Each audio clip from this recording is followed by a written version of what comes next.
I wasn't ready. I was restoring. I wasn't ready.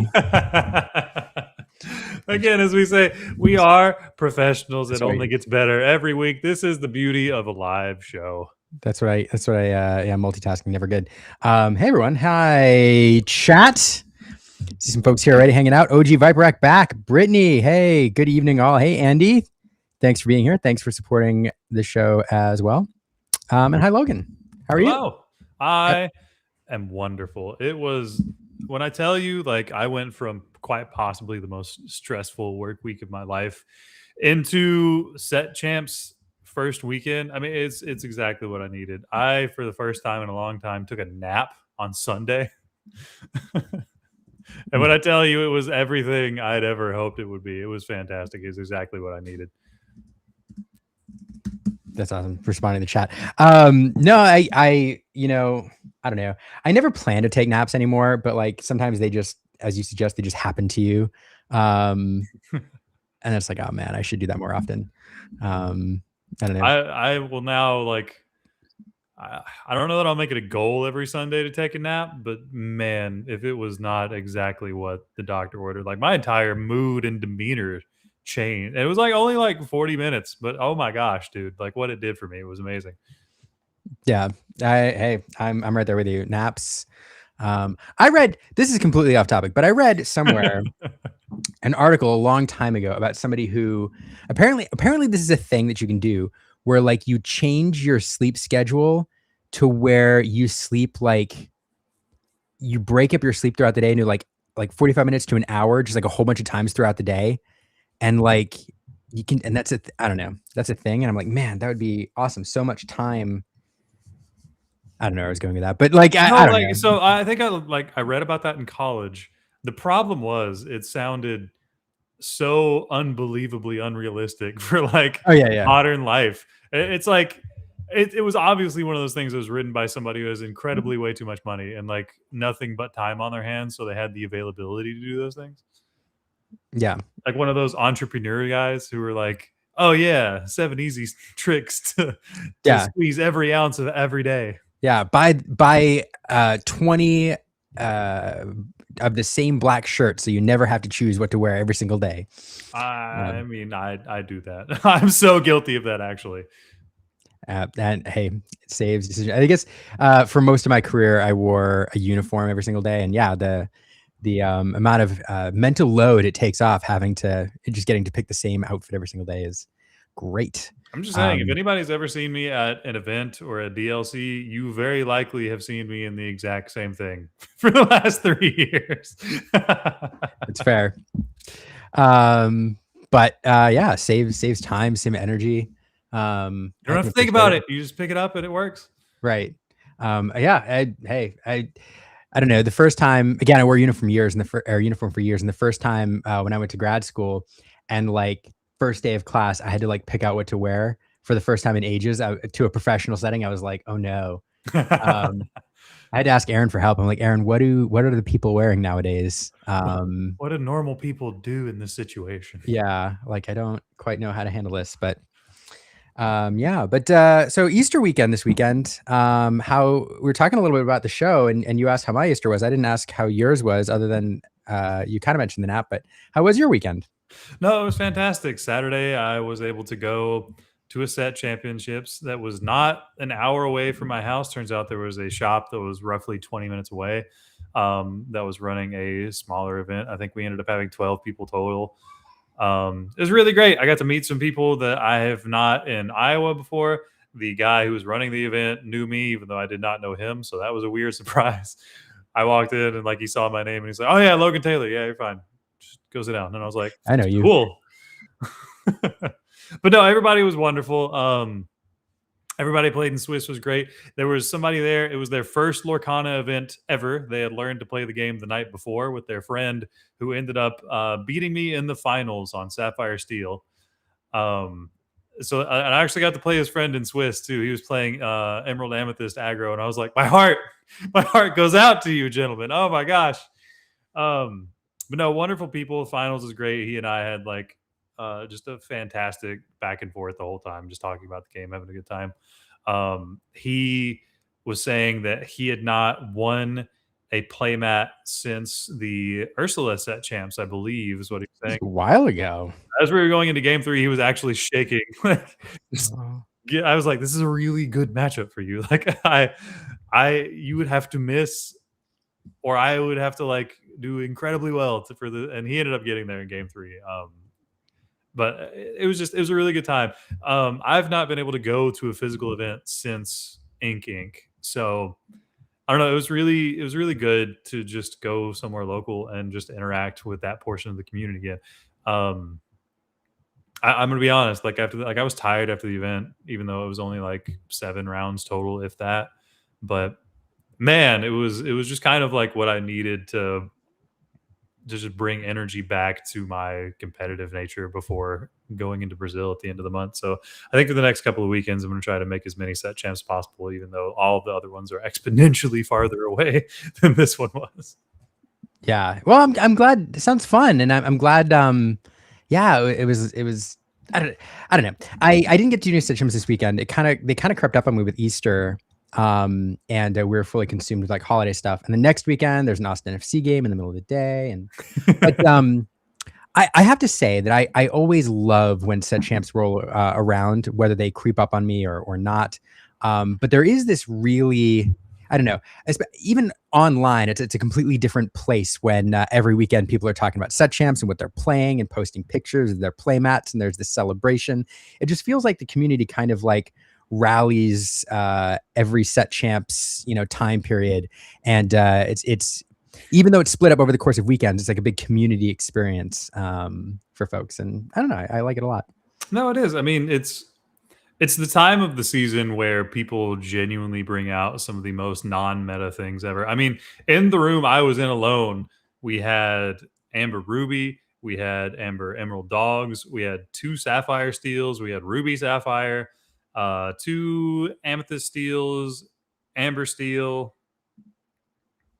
Emerald Amethyst. I mean, like it was for a 12-person event, it was incredibly varied. And top 4 I was Sapphire Steel, Emerald Sapphire, Dogs, and me on Amethyst Steel. So like I don't know. I was very, very surprised at just how much variety was in the small room.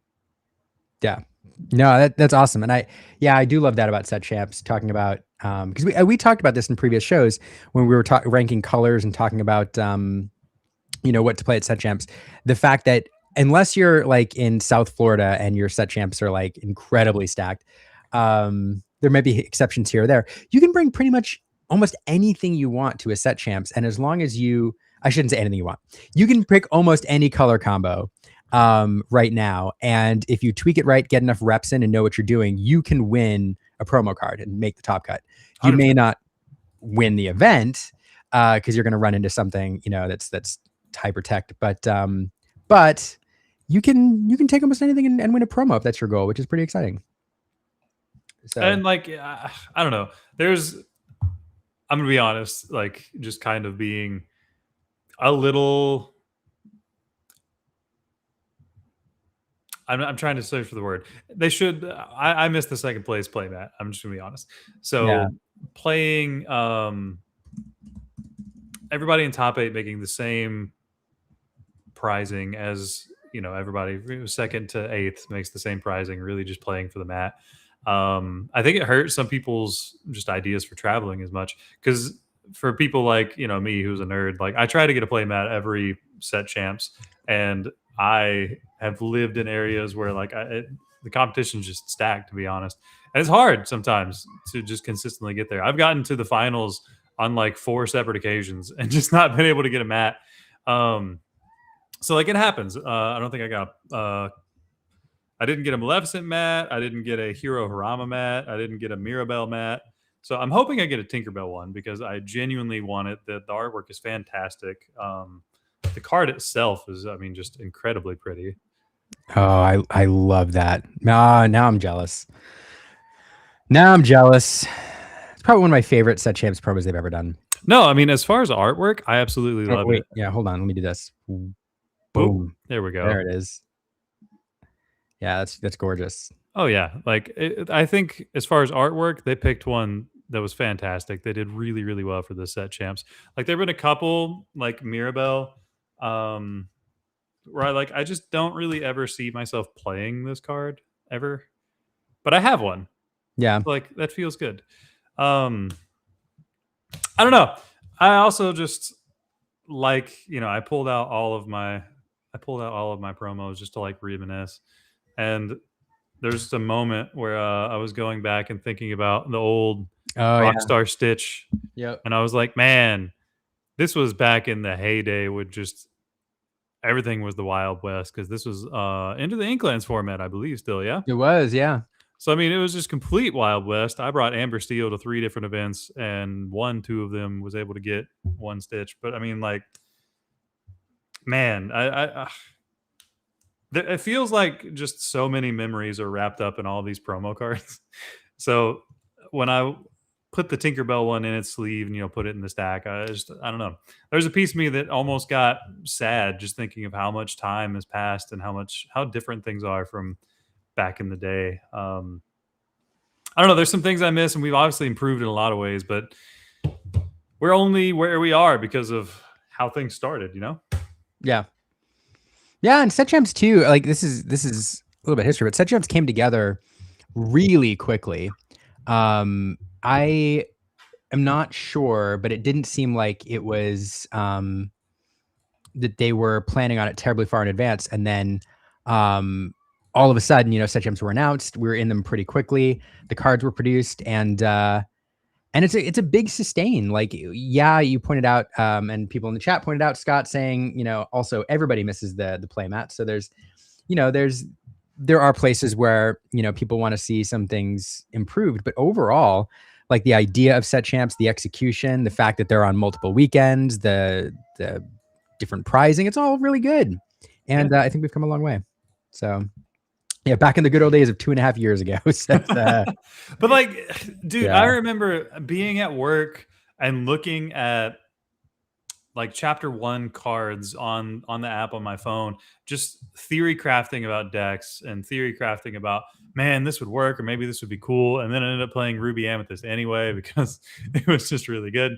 But I just to think of how far just even, I've come from the beginning of like, wow, this is a really cool game and I really want to play it, to now I'm on the Illumineers talking about it every night. Yeah. Or how about, hey, I'm going to randomly start a YouTube channel with my cell phone, and here we are. So yeah, it is funny, because it is, when you look at the time frame, it is 2.5 years ago. And if we were college students, we'd still be in college, right? Like if we'd started, in undergrad, but still, it's just those little things, right? Like I remember sitting at work, just looking at, I believe it was Rush Maui 5 Hero to All. Like, man, this is really cool artwork. And now here I am, years later, and at the end of the month, I'm going to Brazil to play this game. It's just such a weird, just a weird thread to pull of like how different my life would be if this game and by proxy set champs just didn't exist. Yeah, totally agree. Yeah, set champs is fun. I do want to give a couple community shout outs while we're talking about it, because sometimes I like to do this. I snag pictures here. Saw this on Facebook. Shout out to Greta saying that she won her first ever set champs today, able to take it down, cross it off her bingo card, winning that mat with Amber Steel here. So yeah, fun shout out here. Shout out to you, Greta, for taking it down. Super impressive. If anybody knows Greta, tag her, let her know. With some this is a non-standard Amber Steel list from what we're seeing recently too. Yeah, a little bit different. Again, pointing out or highlighting the fact that with set champs, you can do almost anything. The name of the deck, God of the Weather, probably in reference to that pudge down there in the middle left. A lot of cards that we see in other decks, but combined in a weird, different way here. I guess that Lilo though is it Lilo there? The baby one? What, the 2-drop uninkable? No, the third from the left on the top. Yeah, it's also Lilo. Yeah, that Lilo is not normal. The 1/2, just another pudge activator, but also just a solid early body. Yeah, so this looks like it's trying to go fast. So yeah, a lot of fun. Bring back Tiana aggro in the time frame where everybody that is playing Amber Steel is more of a mid-range version with things like Ariel and Goliath. But I mean, taking down a set champs, I mean, yeah, just kind of as you were pointing out, you're able to make your own innovations and do well at set champs this year. Yeah, Jordan says no more Amber Steel. It is the fun killer. I mean, it's only been around a little while, like ish again. It took us a while to, well, I say us. It took Sky and Diego and Habibi a little while to figure it out. Yeah. I have one more picture just because I always love shouting them out, but shout out to the Davis family. Big fans of them. They play Lorcana as a family, often go to set champs, and Rocket and Jason taking this down this set champs. But I always love seeing when families play together, and these three have been rocking it for a long time now. Many set champs. So just love to see it. And shout out to them as well. So yeah, if you're playing in set champs, if you do well, if you're watching this now or in delay and you want us to highlight your deck or your win, send us a note, between shows, and we'll definitely love to shout you out. Or as another old tradition we had, if you see just a wild board state, take a picture of it and send it to us. I think there was one that I shared. There were 4 cogs worth on board. And then there was another one I shared that had like 6 locations. 1 Amber Steel, 1 Ruby Sapphire. So, I mean, if you see some weird, just funky board states, things that would only happen at set champs, let us know. Yeah, absolutely. All right. There's plenty more to talk about tonight. We're going to talk later on about DLCs. I want to talk about a card that sold for a lot of money. Some other things. I think I've got a bunch of packs sitting here. I think I'm going to give away a couple packs at the end of the show. If you want to enter, you can click the link here. I didn't make too much fanfare about this or send out emails. I apologize to everybody on the email list. But if you want to hang out to the end of the show, I'll bust open some packs. And if you get something cool, I'll send it. I'm not going to send bulk because it's expensive. But I'll open some packs for you all. And but first, do you want to bring in another guest to chat about Lorcanas and stuff? Absolutely, I do. All right. So I am really excited to welcome somebody who I've commentated with a bunch, hung out with a bunch, but hasn't been on the show for a while. But she is now has a new show with JDZ Quest and is here to quickly talk about it, and then maybe hang out for the rest of the show and chat about Lorcanas and stuff. So let's bring in color. I love how you said quickly talk about it. It's just not going to take the entirety. I had to cue it up. Do you two know each other? Yes. Oh, okay. Yeah. We met Liam.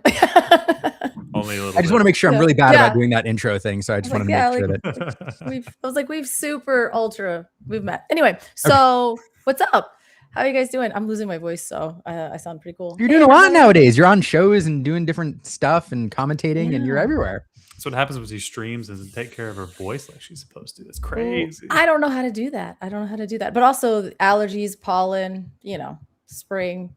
All the times that I typically stay indoors, I've been forced to go outside and, be attacked by nature. So that's why nature will get you. Yeah. Nature is scary. So, yeah. But I've been playing Lorcana. I did not get to go to any set champs. So I heard that, you guys, Liam, kind of probably like me, like outside looking in, being like, let me in, but also having to do adult things. Yeah. So adult things, holiday things, I did not get to go, but I I mean, I got to see all the photos. I went over like a lot of the deck lists today, and it was very interesting to see that you guys came to the same conclusion: is the meta is completely wide open and you can play anything, and it literally it doesn't matter so long as you are good at the deck, basically. Yeah. On my stream, we found an 8-person set champs where somebody got top 8, 7 out of 8 with Ratigan in their list. So it was like a Ratigan shark thing, and I was like, you know what, that man has one more Tinkerbell than I do. So who am I to say that's what anything? I'm saying. They still made top 8 with the deck. I mean, come on. Yeah. I mean, and that's because especially in set champs, like you're going to win enough rounds. If you come into something wonky too, you're going to win enough early rounds just by surprise that you can top cut pretty easily. So I'm sorry, Chevrolet. I'm sorry I'm late to the party. Color was oh man, I was not supposed to remind. Why? Why was I responsible for you guys? I don't know. How would I do that? First of all, shame on you for not reminding your followers. I guess so. Yeah. But no, it's talking about things you're doing. You wanted to come by, and I was really excited you asked because you're doing a really fun new show called Masters of Disaster. Yeah. What's that all about, and how can people watch? And so, why? And why? And why are you doing that? What and why? And I was like, maybe I should kind of wanted to send you something, like we had like a little bit of a video on it. Maybe I'll send you that. And I know how much fun you have typically editing things on the fly live, Liam. So let me send you that link and see if that's something you can do if you want. But yeah, it's Masters of Disasters, JDZ and I. It was JDZ actually asked me. He was like, hey, is this something that you would want to do? I kind of want to get into building off meta, like lower power level kind of things. And is this something that you would want to do? And I was like, oh my God, yes, please. Let me in, just let me do it. And it's basically kind of taken shape. At first we were like, you need to build a convoluted combo deck that's just off meta, and it has to do a cool thing. So the very first thing that I did is I built a Amber Emerald Muses deck that had 0 win con. And the only point was to continuously bounce things until JDZ scooped his cards up and let me win. That was actually the win con when I going into that.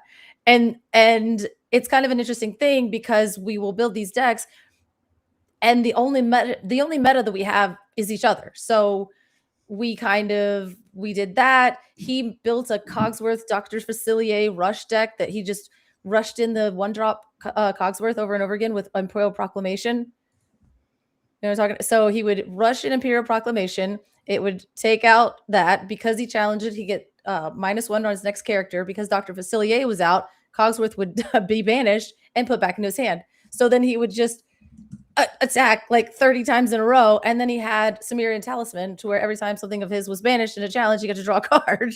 So he just, essentially, if I had anything exerted, he drew his whole deck and banished everything on my board really slowly. So ever so slow. Yeah, just like 1 damage at a time, but 1 damage and 1 card, and it was kind of ridiculous.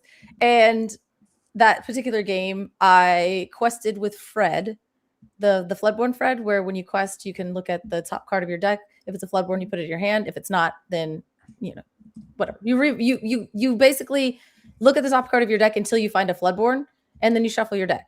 So I did that as a 1-of in my deck, and there were no Floodborns in the list at all. What? What? Okay. So I made JDZ watch me reveal each card off the top of my deck until I failed to find and shuffled my deck and passed my turn. Okay. And so it's basically turned into silly little things like that. Ways to entertain ourselves, different ways to combo off. It's not necessarily good. We came up with different rules. Like for a little bit, we were saying we can't do Sail or Tipo or anything that's won a DLC or a CCQ. So we were having to build decks in with those terms. And then the last time we decided to do franchise decks, and he did a Madrigal deck and I did Beauty and the Beast. And to which point he was like, well, Beauty and the Beast is strong. Like there's a lot of strong synergies, especially with the new Beast, the Beast Castle, and the Challenger one with Rush, where you can put them on, you can gain lore. There's a lot of strong Beauty and the Beast stuff that we did. I decided to build Lumiere Fiery Friend with Bell Mechanic Extraordinaire. You guys know what those cards do? Nope. Wait, what's the first one? Lumiere Fiery Friend. Okay, yeah, he does a thing. He sure does a thing. He's not the plus. I he's not the believe plus one you. strength one, right? Do what now? Is he the +1 strength one? Different one. Nope. Okay. Yeah. He's every time you banish an item on your turn, he gains +1 lore. Okay. Yeah. And then the bell is the shift bell that says that for every each item you have in your discard, you're able to subtract the shift cost from her. So she's a shift 7. So you subtract however many items in there, but only her shift cost because she's a 9 cost card. But whenever you quest, you can then take up to 3 items out of your discard and put them on the bottom of your deck to gain 3 lore. And I won with that deck. And I cheated in terms of our own pretend format, and I put Popsicle in the deck. I heard about this. Yeah, this is all the socials. Yeah, where she cheated. Yeah, thank you guys. So it was supposed to be Beauty and the Beast, but then I realized that the deck would not work without Popsicle. So basically, it's JDZ and I building these decks that are ridiculous and should never work, and you will never ever get a chance to use them unless you have a play group where you're able to have these rule zero conversations and say, hey, let's build a franchise deck that's low powered, or hey, let's do only, this, or and basically we've created a format within an infinity format to where we put these stipulations to where let's do a cool thing. Let's do something low powered. Let's do something silly. I swear to God, if you sail Tipo Cindy me, I will never talk to you again. It's essentially where we're at. Yeah. And everybody in the chat's like, they cheat. Yeah, we do. So he played like Go-Go in one list, and then he played Wasabi in another, and then tried to gaslight me and tell me that Wasabi was never in like a top cut. I was like, I literally watched DKP playing him in Richmond. Like that doesn't, so yeah, to be fair, they both cheat. But yeah, I don't know if Katie called it like the Popsicle genjutsu, where basically and then I used if it's not Baroque, and I would use Glean in the same turn. And by the time I won the game, JD's response was sure. Yeah. It's a good time. That's fun. And what I love about the show is just it again is as you suggested, just giving people a different way to play the game. That's not one of the formats that we know. And for any TCG, I think that the more ways that people have to explore, the cards that they own and to experience the game, the better. Whether it's franchise formats or, limited or any of that, the other formats that we know, it's good.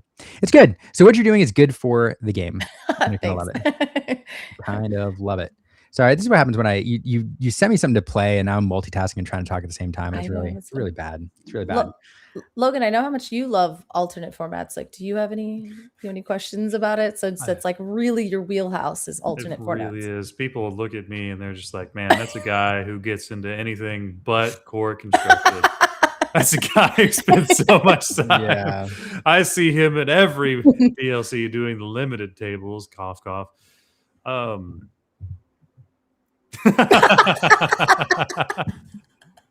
No, legitimately, like you send me clips and you send me your deck lists and you gracefully sit through my criticisms of like, why are you doing this? And you then explain to me, well, it's literally just against JDZ and this is why it's going to work. And like you tell me the one thing that you're trying to do. And this is kind of what you were doing with your show before. You weren't necessarily trying to do something that was going to break the meta or, win some prizing or something. You're trying to take as many game actions as possible in some instances. Or in others, you're just trying to do this one very specific thing that you're like, this is an interaction that does not get a lot of attention and I know it can work, so I'm going to force it to work by any means necessary. And that's the way you have always enjoyed playing the game. In the early days, there was a little bit where you were, just hyper competitive. Obviously you were in the same discords as I were. And just you were all around all the grinders, but your entire background is coming from Magic, where you played a commander format, where you're just trying to do a thing that you thought was fun. Every deck you've ever sent me that you played at events or like would take, it was just something that you were like, no, wait, this is really cool. Wait. Hear me out. And you'd be Okay. Yeah, that's fine. But like you've taken what is an official format that we're already trying to get a lot of eyes on and trying to get more people to play, and you're showing that there's a way to play it that's not as, you know, not so sweaty, not so grindy. You can legitimately have fun within the confines of this format. That's like the nicest thing you've ever said. No, I'm just kidding. Yeah.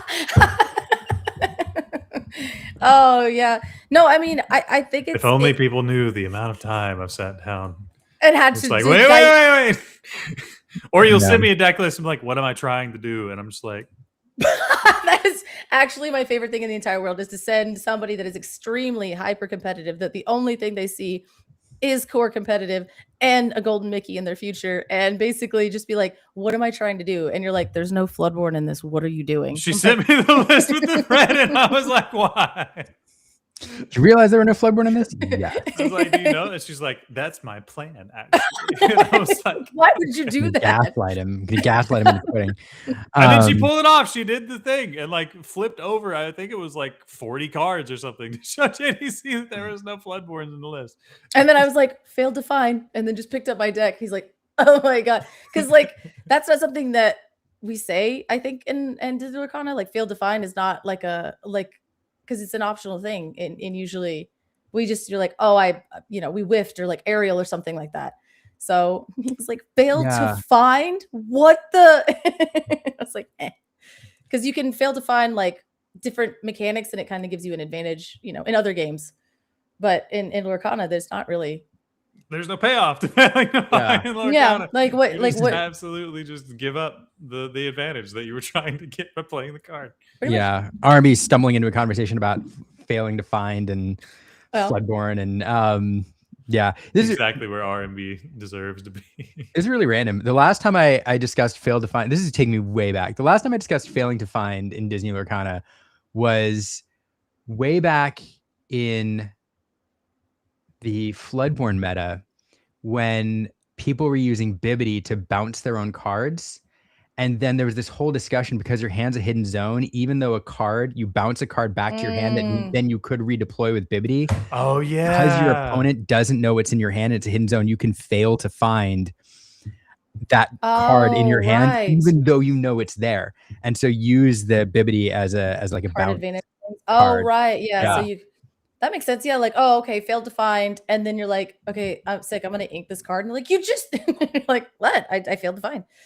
It's wild. Wild. I forgot the Bibbidi Bobbidi Boo shenanigans. Speaking of JD, Bibbidi was nuts. And speaking of which, JD, he just raided the channel. So hey, raiders, welcome on in, JD. We're talking about you. Color says you cheat. Masters of Disaster. Yeah, Color just spent 20 minutes talking about how you cheat in Masters of Disaster, JD. So. Oh no, everybody's gonna. Okay, I will say. So last episode, we said that JD, we're like, okay, all we've been doing is making up rules for this fake format and then breaking them immediately. So if we're going to cheat in the beginning of this episode, we got to lay it on the table. I was like, okay, this is a Beauty and the Beast Beast deck, and there's a popsicle in it. And he's like, that's cheating, but like, I kind of get it. It's an item deck. Okay, hold it. Yeah, okay, hold on. I'm working on it. God, Ryan. And then, and he was like, okay, well, that's your instance of cheating. I was like, oh no, that's not the most egregious one. And he's like, what? So then I live on camera, I find him my Platinum, and then proceed to play a Ruby Sapphire deck right in front of him. And as you know, that works. Yeah.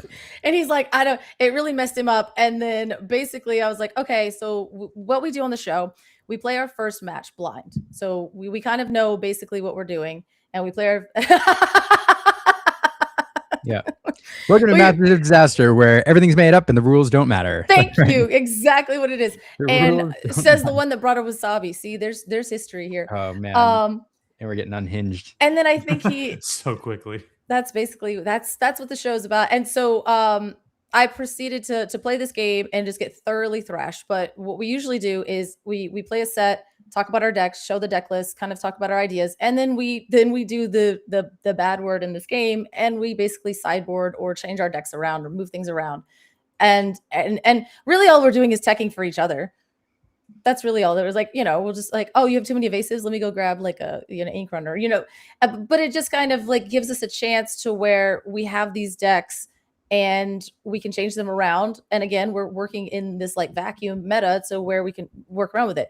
So before we edited our decks, it was the game right before that, and I was just sorely losing. So I proceeded to look through my inkwell, find the I find on my platinum, play it out from the inkwell, and that makes sense. Oh, there she is. Okay, I was like, okay. I thought it was me again, and the stream crashed out. I was like, oh no! I was like, I think I just got banned from the game. Oh no! But yeah, no, I didn't re-ink it, Ryan. I played it. Then I gained like a bunch of lore and then lost the game, but it's fine. And yeah, so justice was done regardless. We love to hear it.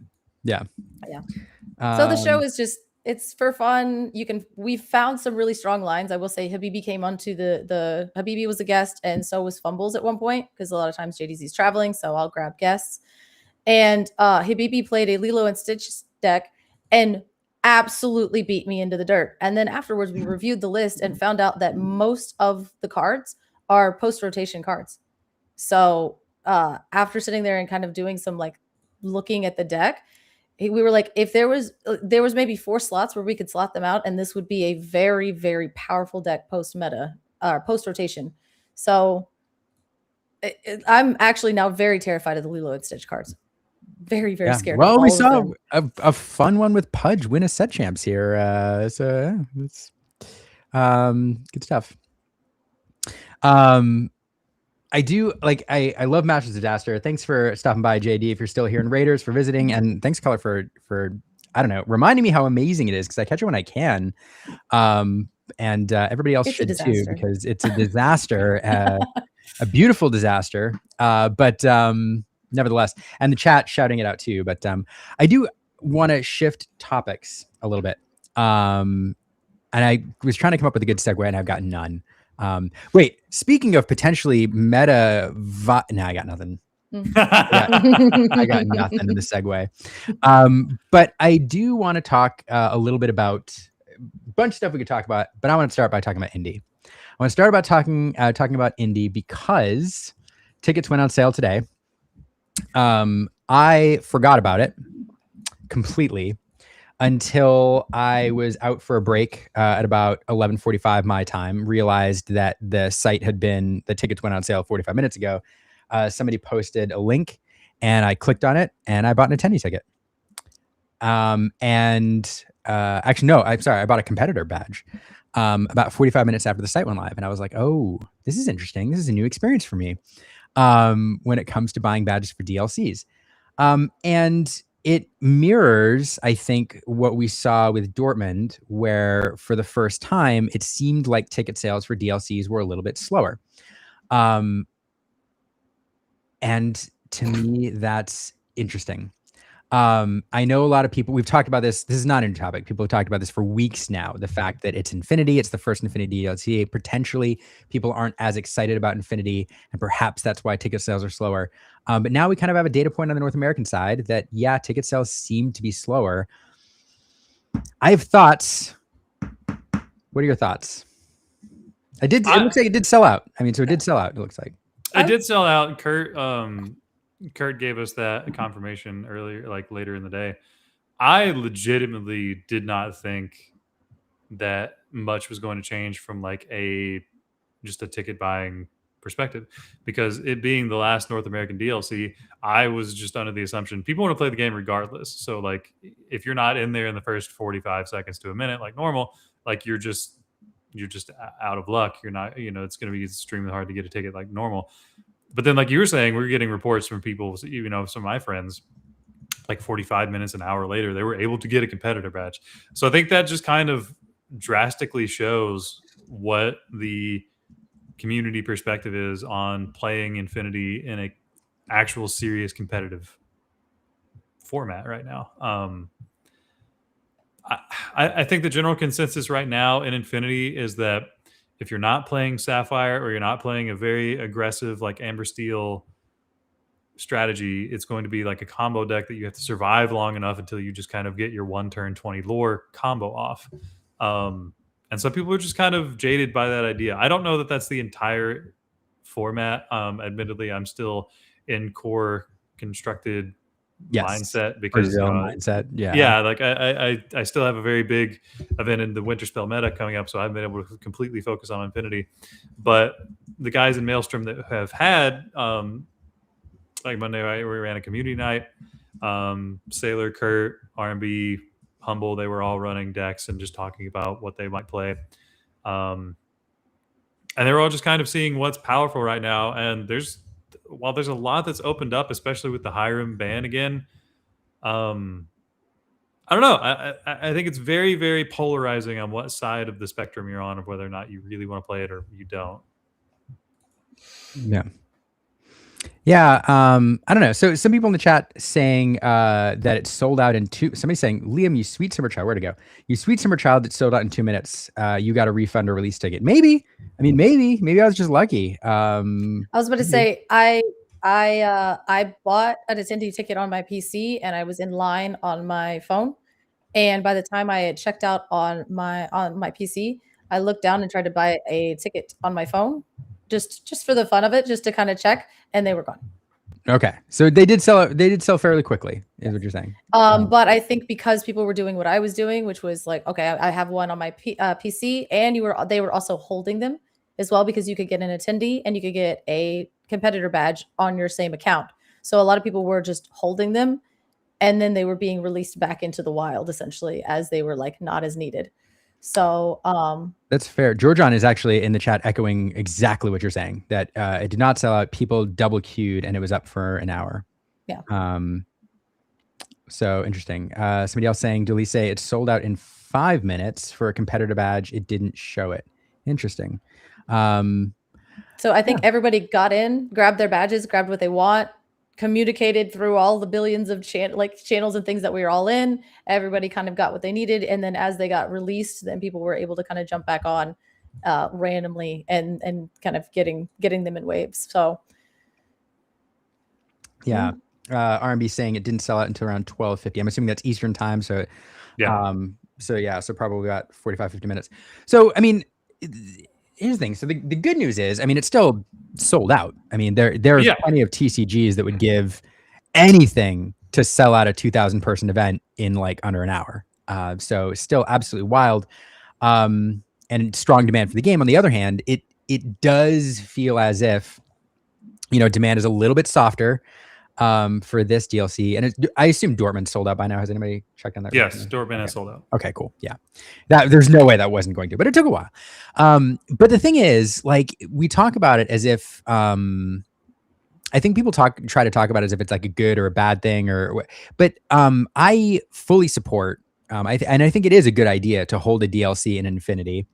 And so whether or not like it's good or it's bad or whatever, I think it's necessary, because I think it's going to be super valuable for us, not only to experience the format and have, some of the best competitive minds in the game explore the format and see what actually happens, what's out there, what's viable, and then to kind of to highlight it, support it.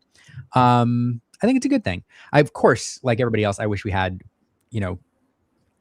8 core constructed and then like 1 Infinity, but so it does feel bad that a third are Infinity, but at the same time, I'm really excited about getting to see what people come up with. But yeah, I don't know. I mean, just to like mirror what you're saying, right? I mean, we're talking about, wow, sales are so much slower. It's still sold out. Like, let's not get it twisted. And also, it's still another 2,000 person event that did sell out the day that the tickets dropped. Like, yeah. So anybody who's ever in the mindset of like, oh, the game's in a bad place, but like the DLC still sold out. It just wasn't in the 30 seconds that we're used to, which like, and that's not even necessarily saying that like, oh, the game itself is in a bad spot. It's just this specific format. There's a lot of people who feel kind of polarized on it. I'm excited to see like in 5 years when core is like the minority. Yeah, I'm excited. Yeah, I mean, if this game continues to do well, the thing that I'm thinking about this format is that it's Infinity and it's out there. And if they're supporting it the way that because they promised us a better draft format and they promised us a better limited format, and they have delivered on that. And I don't know if you guys have been playing draft this set or if you've been playing Pack Rush or limited. It is a notably better experience than it has ever been. So if that's what the promise that they made, and then they delivered on that to where I have heard people enjoy sealed, draft, and limited and Pack Rush more this set than I've ever heard ever. And that was their goal. So they delivered on it. Now they're trying to baby step us into this other format. And if they're trying to promise and trying to support that, then I am fully like on their I'm so happy with limited that I'm fully on their side for developmental purposes for this game. Y'all want Infinity to be good? You're clearly going to make it good because it's sealed is if you don't like either, if you don't like core or Infinity, go play sealed. You'll do great. Is RMB, are you watching on 2 platforms? He had to say it twice. He had to say it twice. That's how good the limited format is for Winterspell. Yeah. I am blown away by how fun it's been. I want everybody on every platform to see it. You're not the first person I've heard that from, which is super exciting. And I haven't had a chance to play sealed, which makes me sad because that's my favorite format. And just I grab 2 packs, go in there with Aaron and just be like, here, 4 packs. Like it's just, let's go. Well, I do want to talk a little bit more about the format in particular, just to get a little overview from somebody who's been playing it a little bit more. Because I know, Logan, you're still like, I gotta grind for Brazil. Color, you're doing, I don't know what you're doing, JD, making popsicles and beauty beef and like you're doing other stuff. I've been doing dabbling in core constructed, not a ton, getting ready for set champ. So I wanted to bring in a guest who's been playing a little bit more Infinity with his team to talk a little bit about what he's seeing in the format. So excited to welcome in Franz Borden, one of the oldest friends of the show, one of the Lorcana OGs. Franz, how's it going? Howdy, how we doing today? Good. I appreciate loud you. And crystal clear, sir. Yeah. Thanks for stopping by. Yeah, I was commentating with Luke, and he pointed out that when I'm joining these external stream softwares, my mic is the default mic is picking up from my webcam, not my actual microphone. So it seems like all of these that I've ever done, the microphone that's been sitting in my face has been doing absolutely nothing. We didn't want to say anything. Actually, it's been a community wide talk to let it go on as long as possible. So who told him? Who told him? It was Luke. It was Luke. Oh man, Luke ruining the joke. We've kept it going for 2 years, Franz. Insane. Absolutely crazy. But no, thanks for stopping by. You've been dabbling a bit in Infinity, and I was poking around in the Uninkable server earlier today, and you and Mitch were giving me some thoughts on the format and what you're seeing. What are you seeing? What do you think of Infinity so far? Yeah, so I've been playing Infinity since the second Ink ended. Like as soon as I was out of the main format, I was talking about Infinity. And the rest of my friends, both in Uninkables and the Lounge, have just essentially been getting ready for Indianapolis. And before the Hiram ban, everyone was essentially just playing blue, playing whatever blue variant you wanted, as well as trying to figure out what to beat blue with. And those blue decks ended up being blue-red, blue-steel, and green-blue Oswald items. The blue, steel, and blue-red are essentially what we all know and love from set 7 before the Hiram and Fortisphere ban, with the inclusion of Cinderella. And that was very, very good. The amount of advantage those decks gained essentially turned off about 60 to 70% of the playable cards in the format. And that was not because of one specific card. That was just a combination of Popsicle, Hiram, Tamatoa, and Scrooge McDuck. I think, I don't know if Hiram would have been my first thought when making a ban. I think in order for me, I would have gone with Popsicle, then Scrooge, then Hiram. But I think as long as one of those 3 were hit, I would have been pretty happy, and that happened. So I was pretty happy. And in the past has it been about 2 weeks now? A week and a half. It feels like a month at this point. Yeah. Just the amount of innovation I think has exploded as to what people are playing. There's been obviously the Amber Steel aggro decks that everyone has been saying, but also purple yellow aggro has been popping up. Green yellow aggro has been popping up. I think purple pansy hit top, I think number 1 on the best of 1 ladder with green yellow aggro just today. And that list looks pretty cool. It was what everyone was kind of scared of in core happening with the 1-drop Mulan, the one that like quests for 20. Yeah, the one that you boost with strength and she just quests for an insane amount. Yeah, is she 1-drop or she a 2-drop? She might be a 2-drop. Okay, sorry. But you're like, doesn't matter, hurts. Yeah, she quests for a lot. It's like that working with Fort and all of the good dog stuff, but a very important thing in this format is that both Diablo and Prince John are still in the format. So playing a Tramp 7 feels bad a lot. That's fair. So if Diablo, Prince John, yeah, it's just so you're just like, go ahead, do it. I dare you. Yeah, I mean, yeah, like dare you. That when I was playing in the side event at Richmond. I played against a Dogs player and I had a Diablo and a Prince John out and he played Tramp and he drew 5. I was like, okay, I'm going to draw 10. Yeah. I will draw 10. And the game ended. So it's definitely interesting to go from core to Infinity. Core, I think in the past few months and mostly the last 2 sets has really like dedicated itself to a small like curve engine where everyone is trying to curve, everyone's trying to get their curve, everyone's trying to go 1 2 3 4. Purple Steel is trying to go 1 2 3 4 strength. Blue Steel is trying to go 1 2 4 6. Green blue is trying to go 1 2 4 sing double sing double you're welcome, sing under the sea. Blurbal's trying to go 1 2 4 6. And it's like every deck has been doing something like that. Dogs itself has its own little curve of going 1 into 2 into 1 into 1 7 7 7 7 7 7. But in Infinity, I feel like that dynamic has really shifted because of not necessarily just the Singer 3s, but a lot because of the Singer 3s. Yes, Akud has been the biggest, the main draw in the, at least in my opinion, in this past week.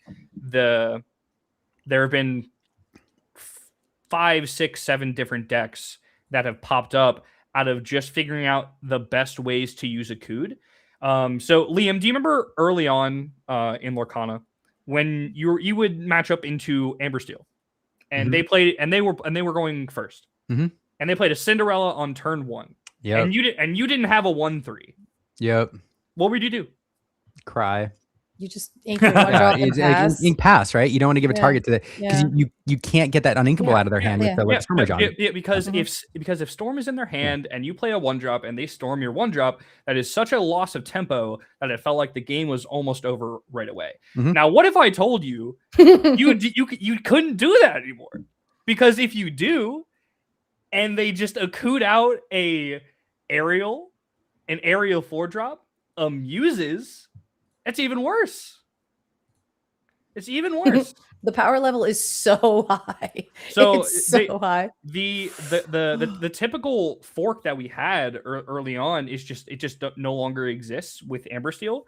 So that has been the deck that, in my opinion, has gotten the most traction post ban. Because Blue-Red has been neutered to a point where it was around the end of the first rotation. So I think that is definitely the deck to look to, as well as the green-yellow aggro deck. Green Steel, for the first time in my life, doesn't feel that good.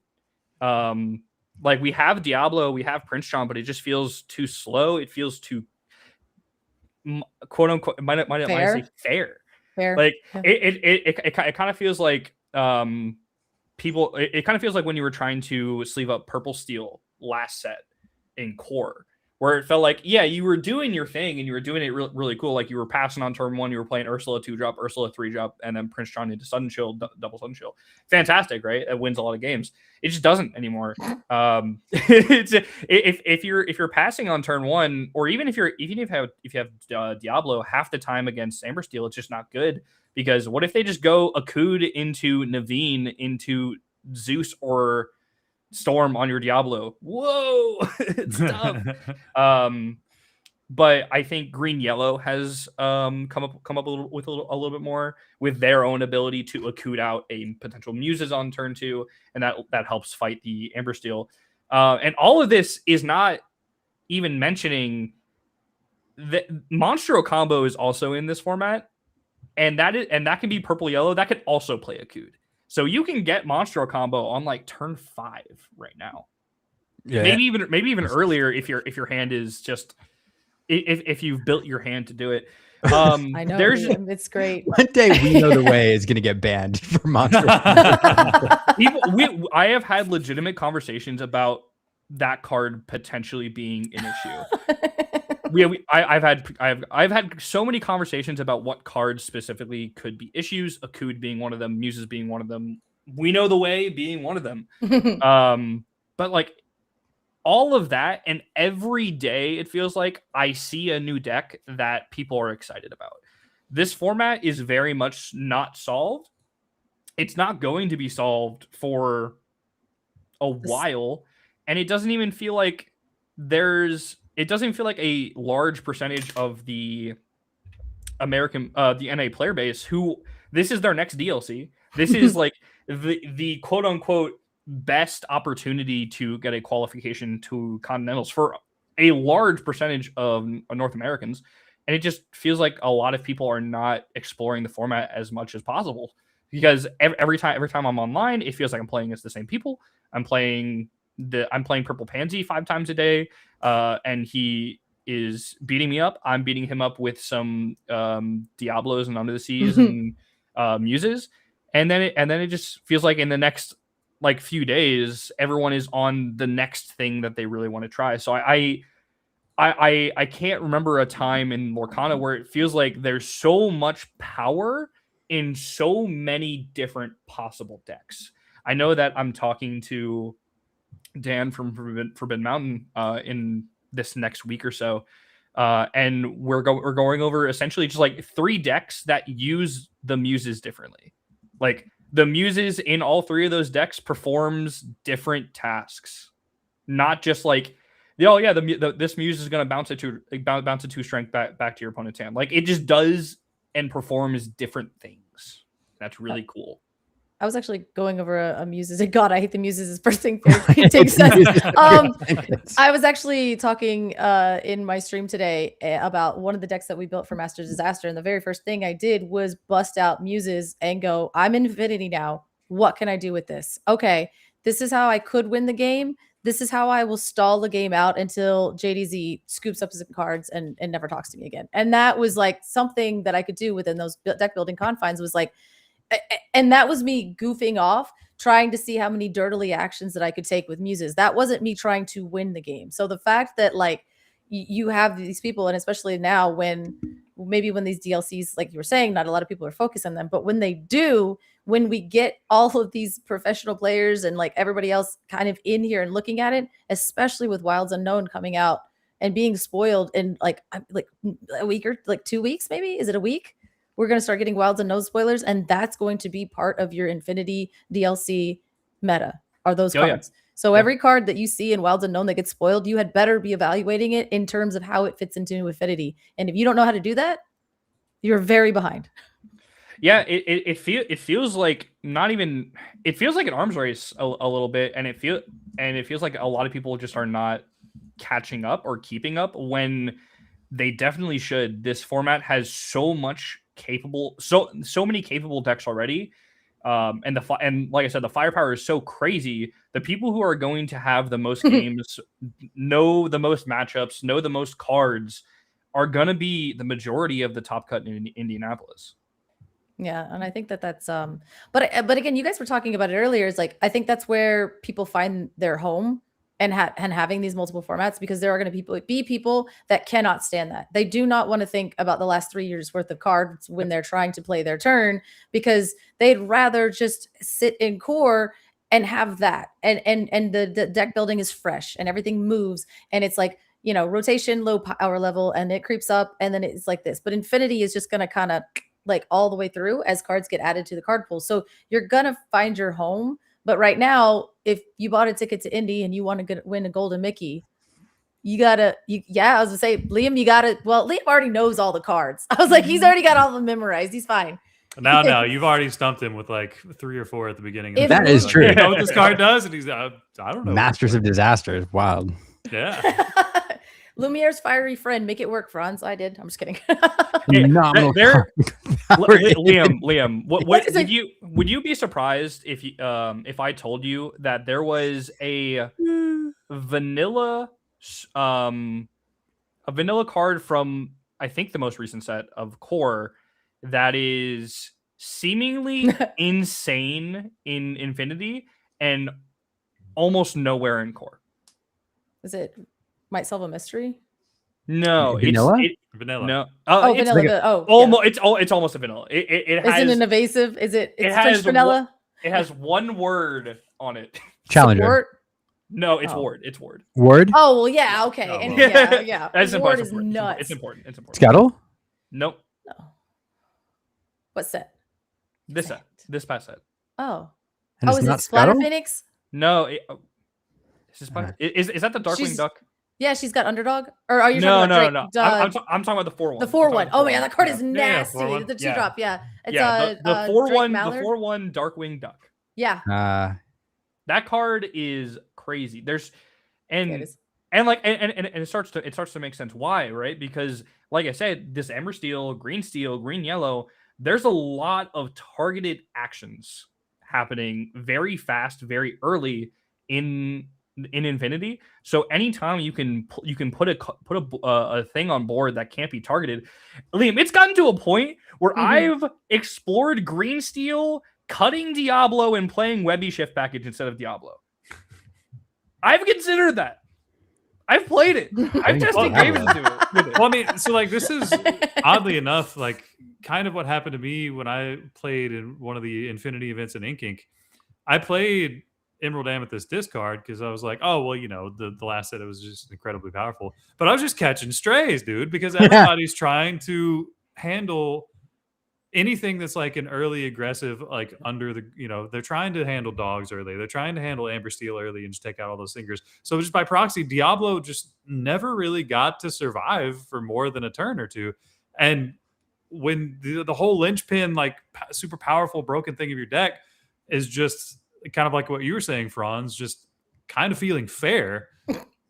That's when you're just in a weird spot. Like, who would think that we'd be in a world where you'd look at Diablo and be like, this is just not powerful enough for what everybody else is doing? Yeah, and like obviously Diablo is a powerful card. Right. No one shoot me in the comments. Yeah. But it's a big fish in a big pond now, as opposed to you just gotta look at it in context of like what everybody else is doing. Big like, bird and big flock. Yeah, like you look at a Cood as opposed to what Diablo's doing, and you're just like, it's not the same. I'd rather do that. I want to draw a card and get cost reduction. I love free things. Yeah, man. I want to go Cinderella into a Cood, into Naveen, into Whole New World on turn 2. I want to go a Cood. I don't want you to do that. I want to go a Cood into Mr. Smee plus a Troubadour on turn 2. I want to go a Cood into Ariel 3-drop plus another Cinderella on turn 2. I want to go a Cood into Cinderella 4-drop on turn 2. It's crazy. And the thing is like, you're saying all these things, and I know that there are people in this chat that are like sweating. They're like, please no. But you can still play core. And that's like, again, we're talking about these really high powered things and all these insane interactions. And I'm like, how many Muses triggers can I get in a game? And did I even accomplish anything? No, I didn't. But at the same time, I bounced and then I bibbity bobbity booed Lucifer, and then I played it again and I did nothing. I did nothing. If I can bounce a single card and all it does is heal 2 damage on it, I'm down. I'm into it. I love Muses. I love bouncing cards back to my hand. I love replaying cards. I love bibbity bobbity boo. And it's such a fun card. I love it so much. But yeah, but again, if you don't want to do that, core will still kind of maintain and be that space where you're like, I can handle this game in a palatable way and be able to play with new cards and not have to see the same things over and over and innovate and everything. So I think kind of to your point, Liam, what you were saying earlier about them kind of just forcing you to not, they're basically saying, if you want a golden Mickey in North America, you have to play this format. You're going to either love it or hate it, and then we'll move on from there. Yeah. I mean, speaking of this format, I mean, we just got a question. I mean, just talking to Franz and Color individually, do you all see at Infinity becoming the default format people are playing at their LGS in the near future, i.e. Commander, or does that feel a decade away? I wouldn't say near future. I think it is a very real possibility, just and like not because of the whole like power spikes thing or core feeling stale at all. I think at some point, and I've seen this with every single game ever that I've played that is rotated, is that at some point that people do start to get disenfranchised with their collection getting a hard reset on its value every X amount of time. And Lorcana has a pretty aggressive rotation schedule. Is pretty fast from compared to other games. So it is very possible that it follows the same path where people start to lean more towards Infinity so that they can feel like the cards that they have spent their hard-earned money on get more value, get more time played. I don't know if that necessarily will happen in Lorcana because of all of the new TCG players who are just coming in and are totally see rotation and really enjoy the reset of power every amount of time. So it's tough. It's a really interesting question that I'm not sure will happen. But if I had to lean one way, I would say if Lorcana gets to that 10, 15 year mark, I think there will be a very sizable Infinity player base compared to Core. I give it 5 years, but I like that. We'll do a safe 10 years. Yeah. Yeah.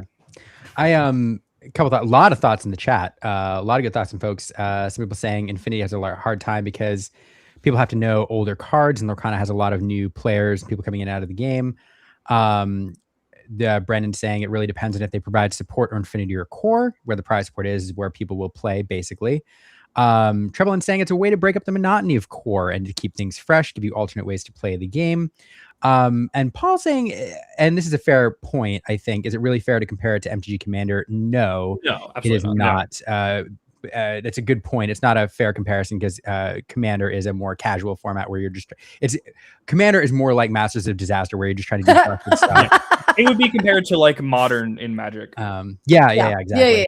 Yeah. The one interesting wrinkle here, because I also lean back on my experience with other TCGs, and I do think that from most of what I've seen in other TCGs, Core Constructed continues to remain the more popular format for a variety of reasons. One of which is it's accessible to newer players because you don't have to know the whole card pool; you can just know what's come out. Also, I do think people enjoy rotation a lot of the time because it keeps things fresh and new. But the one wrinkle with Lorcana is I think is a proportion of the player base, especially as time goes on. Lorcana has a lot higher percentage of first-time TCG players than probably any other TCG on the market. And I'm curious to see how that changes the adoption, or whether it changes whether people are more attracted to Core Constructed or Infinity. Because I could see for people who this is their first TCG, them being attracted to one or the other based on a variety of different factors. So I think it's difficult to predict, but I do think it's a ways away. And I don't think most people are going to seriously engage with two formats simultaneously. I think there are some who will engage in one primarily and then like dabble in another and have their Infinity deck stored away for Infinity Night. But that'll probably be the majority of players. I think you'll see a random I want Worlds to have Infinity, Sealed, and Core. I would like if you're going to be Disney Lorcana's World's best player, you had better be good at all of the formats. Yeah. Period. If we do eventually see a Worlds that incorporates all three formats, then I think almost if you are a competitive player, even if you do not enjoy Core or if you do not enjoy Infinity, you just need to be up on all three. You just need to be like you need to be playing sealed at every format. You need to be playing Infinity. You need to be playing Core. I mean, I was like, they are. Wait, what? Unveil a completely new format. Right. Sorry. This is really, I loved one of my favorite movies of all time, even though I haven't seen it in like 30 years. Is a movie called like The Wizard, where there's this kid who's really good at video games, and he goes to the world like Nintendo Championships, and they unveil Super Mario Brothers 3 at the end, and they're like, you have to play this game for the very first time. That's what they should do at Worlds. They should be like, here's a brand new set you've never seen before. Go. And it's legal now. Yeah, right. Like go. The Wizard, heck yeah. So we asked, I posted a survey question. I just posted it to one time just to see if anybody would take it, because I was curious. And I asked some of our viewers about the DLC. Are you going? Are you more or less excited? And everybody's pretty, like, it's pretty split. Less excited for Infinity, but I'm still attending.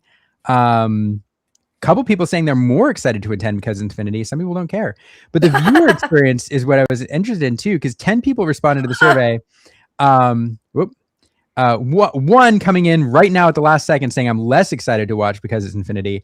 And then evenly split between I'm more excited to watch because it's Infinity, and I'm neither more or less excited because it's Infinity. So I don't know. Like, for all the people saying, grumbling about Indy being Infinity and yada yada, not, there's seems to be more exciting than not for people who are I'll tell you what, regardless of if you want to play against Cinderella, into Akud, into Naveen, Whole New World, it's gonna be really fun when Liam casts that. Yeah. I mean, yeah. Think of just kind of what the last few DLCs have been, right? I mean, how many times have somebody seen a Blurple mirror come on stream and they're just like, oh, look, it's another one. Or the last few events, like, oh, look, it's a dog's mirror. It's another one. The viewing experience is peak. Like in Infinity, it awesome. just kind of opens up what you may see as far as matchups. Now, granted, there's going to be some obviously powerful things that people will figure out that will inevitably be what an X amount of percentage of the room is going to be. But once we hit Top Cut, I'm actually really thinking that we're going to see a wide variety of decks. Yeah, I'm excited. Franz, tell me what to play. Play. Wait for Wild Unknown spoilers. Come on now. Wait. He said, wait, I can answer this really well. That doesn't, in a way that doesn't give me away. Play Monstro. Why? It's real fun. Oh. It is really fun to untap with Monstro, show your opponent the Great Illuminary, and then play like the mini game of if they want to scoop or not. You're a bad person. If they don't, you just go through it. I will play the card, and then I'll look at them for a second, and then I'll be like, okay, let's go. Yeah. You got to demonstrate the combo, my man. Let's do it. We still have 28 minutes left. PSA, everyone make them do it. Make them do the combo. Oh yeah. There are fail cases that people just don't talk about. If they have less than 4 cards in hand, they're fail cases. You can fail. Three cards, and I think it's very hard to fail. 2 cards, there are just fail cases. Make them do it. Always make them have it. Game's not over till they hit 20. I have seen a combo piece stuck under a cat before, so it was wild. Of course, they bounced the cat, but they might not have had the bounce. So there you go. But Leah, if you want some muses fun, play some green yellow. Play some green yellow muses. That's some good. I think I would hate myself for doing that. Muses, just play them. Just put it on the field. One time. Muses. Muses. That's what makes it fun. It's an Office reference. I've been saying Franz is a bad person for months. All right. We're getting Logan, we're gonna try to hit this in an hour and a half. And I did say earlier we were gonna do a drawing here. Before we give closing thoughts, Color Franz, do you want to hang out for the drawing, or you want to sign off? I'm good. Cool. Okay. Everybody's got another I just posted the link. You've got about 30 seconds left before I do this drawing. I'm not gonna do anything fancy this week. I've got a whole bunch of packs of cards, like loose cards here and like over there.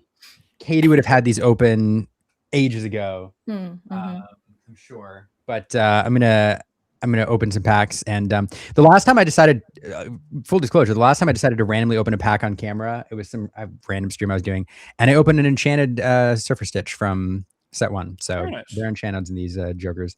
There's enchanted in them their packs. And then there's enchanted in them their packs. Anyway, so all right, everybody had enough time. Yep. Okay. And then he cuts it off. Yep. We're gonna do. Y'all had time. Y'all had time. Y'all had all show. Posted multiple times. Only 30 people in here. Those are the 30 true realists that want it. That's true. How many packs should I give away? I don't know. How many packs do you have to give away? I mean, I've got a lot, but mailing is the problem. But here's my thing. I'm not mailing. I'm sorry, folks. I'm not mailing bulk. Like, unless you message me if you really, really want the bulk, but I really don't want to spend on shipping and everything to mail off bulk. But if you hit like legendary and stuff, I'll do that. Oh, like more people coming in. All right. All right. You twisted his hand. You twisted, but I'd feel bad if they didn't. All right. Here we go. And get you here, and then we're gonna do Wheel of Names because it's exciting. Wheel. The fancy new wheel. Oh, funds is fine. One more. Y'all got to stop. Like, I got to cut this off. Logan, cut me off so I'm not the bad guy. Hold on. Give it 20 seconds. Okay. At the 1:16 timer, we'll cut it off. 20 seconds. All right. Y'all have 20 seconds. Oh, another entry. Phoenix. I see you. Oh, Dragonia coming in now. Look at that. Everybody just needed the little arm twist. There is a delay too on the stream, so I have to be fair. Well, see, that's why we're trying to be fair. And it's 1:16. All right. That's it. Dragonia, last entry. Dragonia 9. Sorry, everybody else, but we gotta go to bed. At some point. It's gotta end eventually, guys. Unfortunately. Right. Okay. So, all right. As much as we want it to go on forever. Yeah. It's true. I can tell you about some combos if you guys want. Maybe do a video. Maybe we should do a video on that. All right. So here's what I'm gonna do. I don't know how many I'm gonna grab. Maybe three. We're not gonna do what JDZ does and just like elimination wheel and last man standing. You guys want to be here for an hour? Way too long. It takes way too long.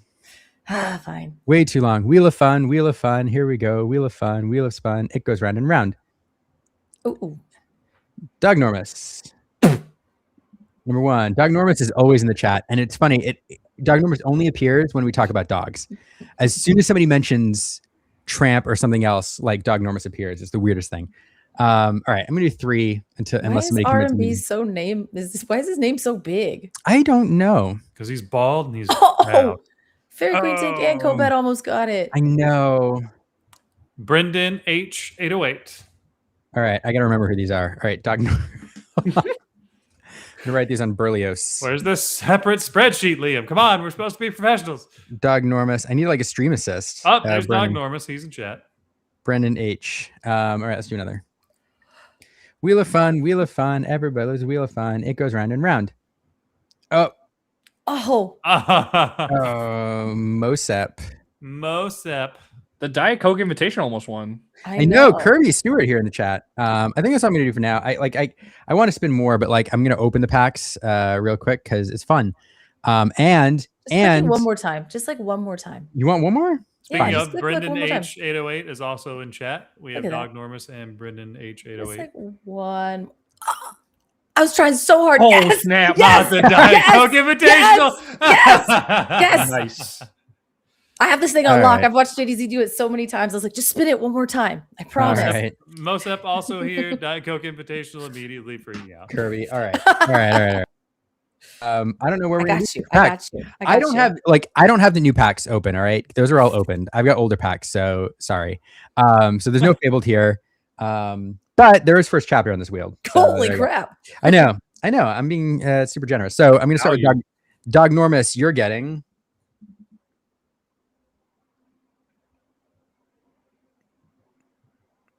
Yep. Into the Inkland. Nice. Congratulations. All right. Next, Brendan, you're getting. Into the Inklands. Let's go. Oh, okay. Come on.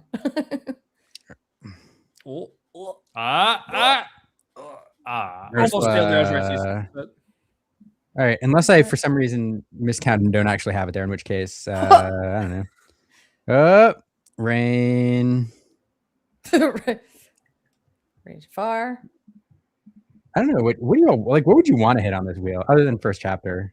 I mean, first chapter for sure. First chapter. Floodborne's pretty good. I would say Floodborne also. Oh. Into the Inklands. Let's go. Even the giveaways have too much into the Inklands. All right, I asked you if you wanted to stay for the giveaway, not telling you that it was going to be like a long process. This isn't that long of a process. That's true. We definitely have taken longer time. That's true. All right, let me get. Franz is manifesting down there. I don't like it. I feel threatened. What's up? I feel threatened. Cards in hand? Oh man, I have cards in hand. Right, Judge, lore guide. I need an adult. I feel threatened. I can show you this very very nice Japanese sudden chill. That's fun.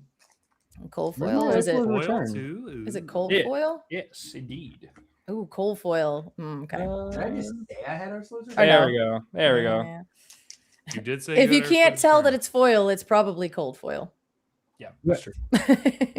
Bring me back to the good old days for real. Though. Oh, here's Ursula's turn. Oh, there we go. Inklands, I don't seem to have loose boosters. That's frustrating. Go to Walmart. Well, time to just give away first chapter. No, we're gonna do blisters. Yeah. Oh, he has just some everywhere. He's like, hold on, let me just grab. I have a problem. Liam's hoarding knows no bounds. I have a problem. My office is wild. It should be a bit where, like, behind the little figures on his it's like desk, Easter egg house. He just reaches back, grabs a fabled pack from behind Stitch. Like that would be insane. I just have random stuff anyway. You want to see? Did that with his pens too. Oh yeah, we watched the video. There's a saga. Anyone? Like, no, it's not. There's a saga. You're not opening that. We watched that video on my stream today. Right now. I dare you. Where Willow was talking about how the world spin is her holy grail, and then you were just like, "I think I have one around here somewhere." And you're like, the greatest short. And then yeah. The classic two cards in the back for the. Oh yeah, the rules cards that we. Oh yeah. Mama Odie. This is Dognormous, by the way. That's a bummer reprint. The lamp. Yo, lamp. That's gonna be kind of good. Little John. Yeah. Who's that? So back in the day, though, Inklands had we also have my boy Kit. Hey, bring him back. Actually, bring him back. Reprint Kit Cloudkicker, please. Yeah. You'll be. You know how many games no, I won't. I want that card so bad. Back in the day, do you know when this was still legal and Inklands was everywhere? Chernobog's Followers was a $4 uncommon. Yeah.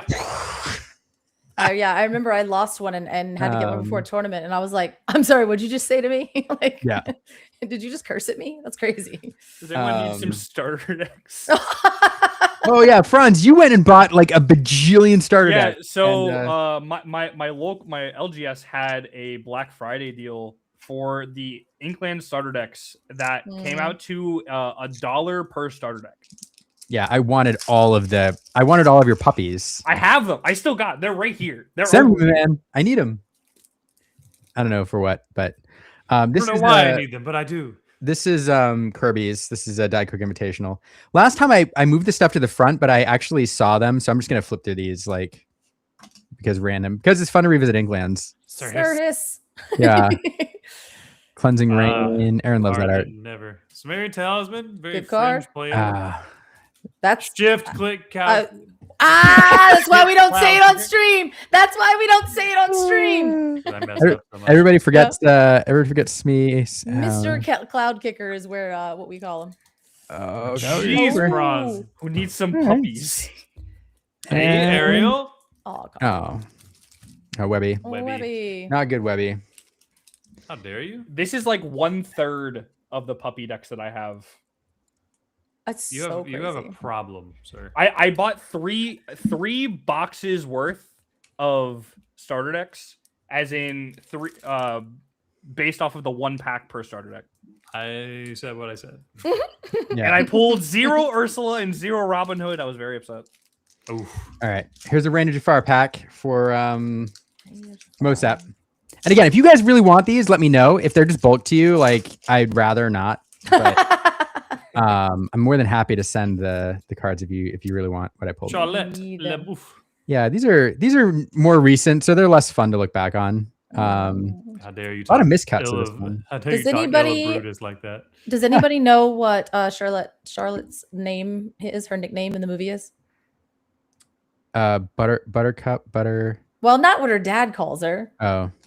What no. everybody else calls her. No. Is that a difficult? I'm trying to think of trivia questions. And I just watched it recently too. I'm mad. There you go, Fairy Queen Tank. Thank you. Oh, Lottie. Yeah. Oh, Rhino. Hey. Nice. What's he worth now? He's $1. all right. You know. Oh, there you go. Mosap, this is yours if you want this. So funny. Oh. Hey, not an enchanted. Oh, it's a miscut. It's they misprinted that one. You're so lucky. I'm genuinely triggered by the miscut comment. And I think because of the lag, that was before we just pulled this foil. So that is really funny. Yeah. All right. If I also didn't find the Inklands decks for $2 a piece, maybe I would have been glad to see the mail, says Doug Normus. Doug Normus LLC. I want to know what your company does, by the way. Mosap, if this is Mosap, if you want these, let me know. You did pull a Rhino and a miscut. So a Rhino and a miscut. A Rhino and a miscut. It's so good. I like it. Everybody got Lottie, but then somebody said Loudy. Loud. I'm like trying to say. I'm like, that's like fun. That's a fun way to spell it. That's a Latin reference. Laddie. Oh yeah, because of the genie. Laddie. Can we pull a Bucky? This is Brendan. A dog groomer. Oh my god, that makes more sense. Okay. That's amazing. Okay. I love it. Pegasus, Winter Camp. I read Winter Camp. Something good. Hey. All right. Hey. File card there. Trying to. Sure. Oh. Hera? That card's like almost good. That card's not good. That card is almost good. A lot. No, it was almost good. All right, hold on. You got two. If you all have it, we didn't even pull a legendary, and it makes me mad. Of course we did. She said it makes me mad. Of course we didn't. Hold on. We're gonna sit here and open packs until we open a foil legendary. Not the sunk cost. Just a legendary. Just a legendary. Like that's. And again, I am. Get in there. I'm defaulting to people like don't really want these unless I pull something like good. So again, if you won, send me a note if you you actually want. I just want to see if is my name. I would send Liam a note to send me a Rhino. Oh no! No. Deserve it. No, he's not even here. He's playing League. He left. He came back. He came back. Oh no. Oh my god. He did. Open an Inklands pack for him. I really don't want to open all the blisters. If it's Inklands again, I'm going to be busting through. This is better. It's better this way. It's better this way. This is gonna be the one pack where you open Enchanted. Right. Somebody tag him so he can get in here. All right, this is unhinged. All right, for R&B. R&B, it's your the pack. one dude who doesn't need Enchanteds, right? He's actually here. He came back. He said he was leaving, and then he came back. He deserves a Diablo Enchanted. Yeah. All right. I'm just gonna do that. But this is the Enchanteds that look like. Oh, the ones he hates the most, actually. Yeah. I'm pretty sure he doesn't deserve this. He doesn't deserve my god! What is it? What is it? No. This man doesn't need whatever this card. Oh. I forgot she was even in this game. Oh my gosh, not even the Sapphire card for R&B. Make him. Oh god. All right, we pulled a legendary, so there we go. We did it. You said you wanted a legendary. I did. R&B. This is your Grandma Tala. You let me know. I'll send it on its way. A Sapphire card for the Sapphire boy.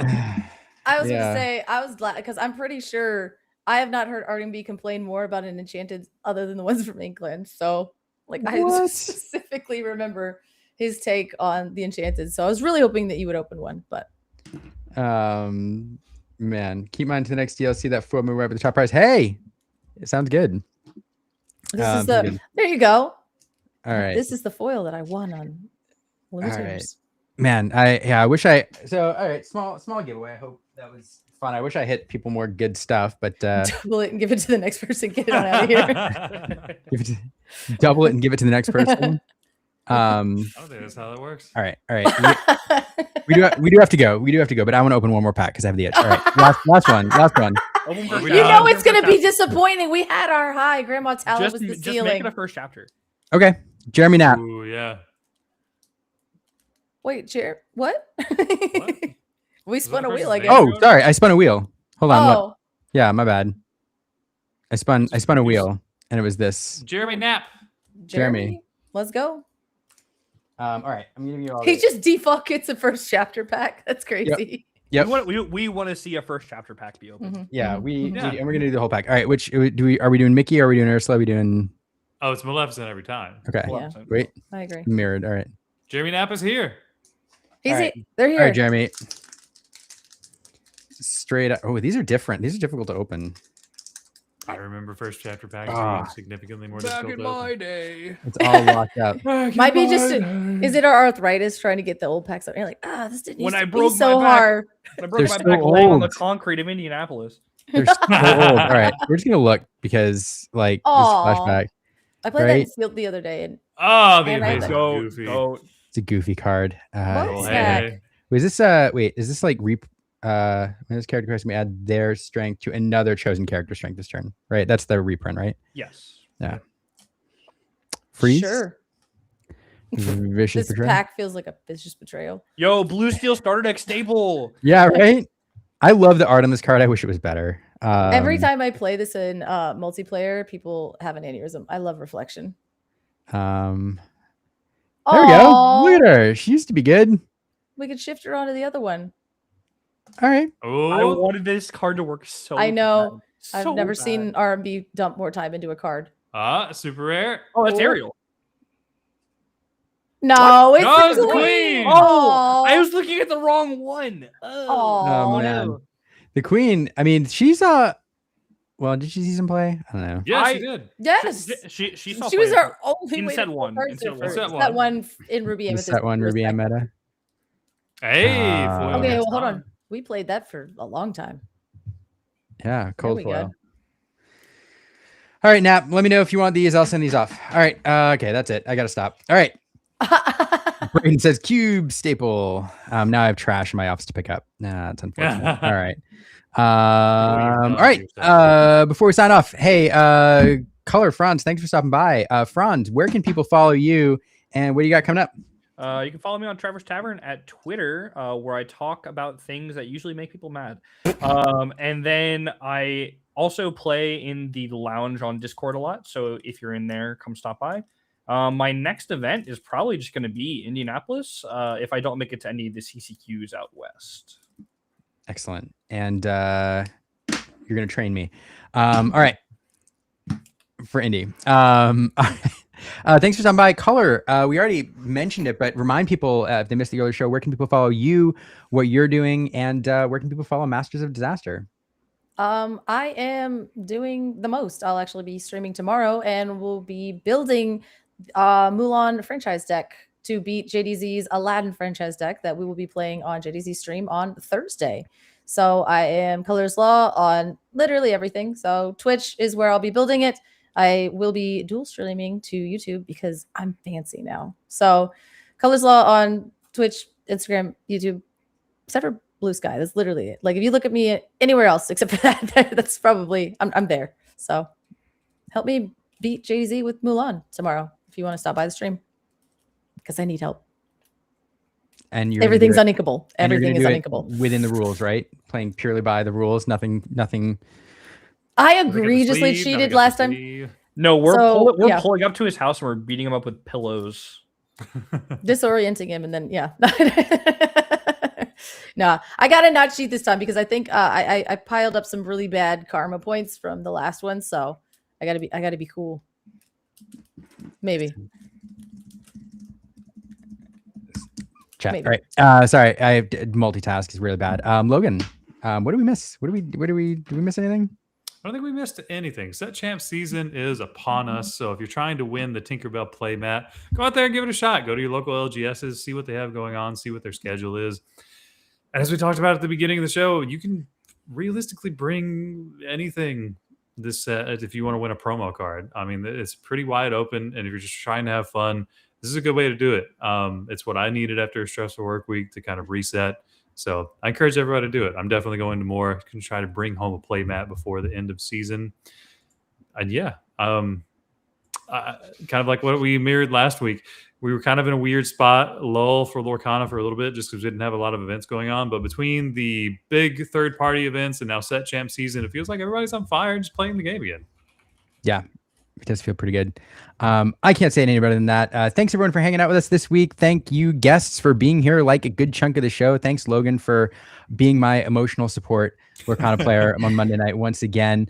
We'll see y'all back here Monday next week at 8. Thank you to those who subscribe. Thank you to the Patreon supporters. You all make the show happen. And yeah, have a great week. Happy questing. Yep.